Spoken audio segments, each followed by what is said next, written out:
Hey guys, my name is Tommy. Welcome back to the channel and welcome back to today's episode of the 5-Minute Tour. By request, specifically a request from one Kirk McCullough, we're heading to Druma. Let's get to it. Before we get in too deep though, time is running out for your chance to win a custom Hero Forge mini through the channel. And of course, not only does everybody like free things, everybody likes free things that they get to customize themselves for that game that they play that they love. If you'd like a chance to win a free Hero Forge mini, link is in the description.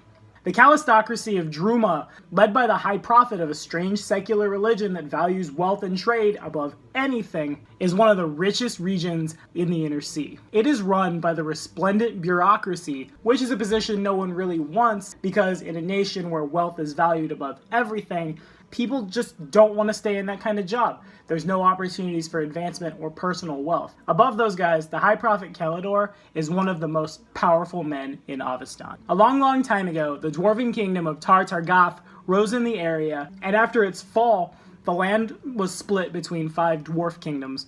For almost 1,000 years, these guys struggled against each other over petty conflicts, and the humans living in the region were caught in the middle. The prophets of Calistrade brought the feuding nations to peace in 2332 AR when the Curse Accord was signed. In addition to bringing the dwarf nations to peace, it also granted humans within the area autonomy and significant control over the mineral wealth of the area. The Curse Accord hails the beginning of Druma, when the dwarven kingdoms fell one by one to orcs between 2497 and 2526 AR. The grip of the humans, and through them, the grip of the prophets of Calistrade, tightened and formed the modern nation.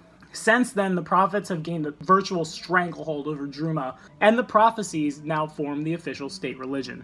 Now, this stranglehold that the prophet has over Druma is not one of aggression.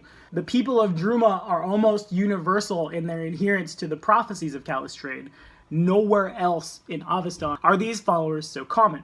The prophecy says that followers must adhere to strict rules about their sex life and their diet, and they must also wear only white and wear gloves to prevent contact with those not of the faith. The main tenet of the prophecy, however, is that one must attain personal wealth in order to justify one's worthiness in the afterlife, which means the people of Druma are often walking around flaunting vast, egregious displays of wealth, and the higher up the chain you go, the more money we're talking about seeing. We're talking about jewelry worth thousands upon thousands of gold, just gaudily displayed all over the people. Those of us with lots of money are able to afford lots of protection, and thus anyone who would try to rob someone from Druma is often hunted down by members of the Mercenary League, Druma's military force. Druma sits in a central location between Lake Encarthen and the trade routes of Isger leading all the way down to the Inner Sea, thus it makes it an ideal place for the nation of traders that it is. Thus, I feel that our real-world doppelganger for Druma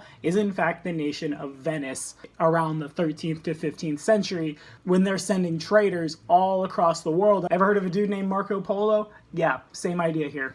Lake Encarthen is probably the easiest way to travel across Avestan to places like Mendev, Brevoy, the River Kingdoms, even so far as Ioberia, and so too was the Bosphorus, the most important way for people to reach Central Asia to trade. One can also draw a connection between Druma and the Ferengi of Star Trek. These guys too were obsessed with wealth, so much so that their culture was built around a little thing called the rules of acquisition, pretty much the same idea as the prophecies here. But why do we go adventure here? I think the reasons we go adventuring here are pretty obvious. This is where the money is in the Inner Sea region. It might not necessarily be Qadira, it might not necessarily be the Gold Road. However, the stuff that gets traded into Druma probably makes it to the Gold Road and the rest of Galarion at some point in time. So if you've got an NPC concept, something along the lines of a rich, fat, lazy merchant who needs you to do anything from clear out a goblin infestation to clear out a bunch of rival nobles with a little cloak and dagger action, Druma's got it for you.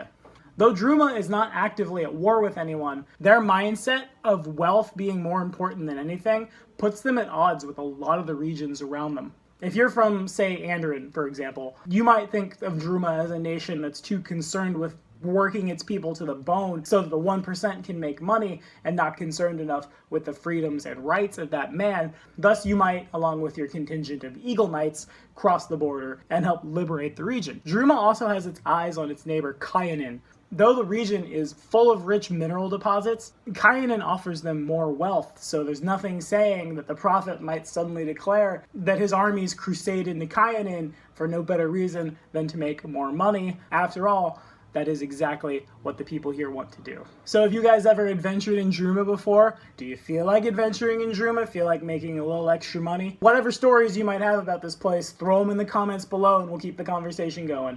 Be sure to like and subscribe for more videos. The next episode of the 5 Minute Tour drops next Friday.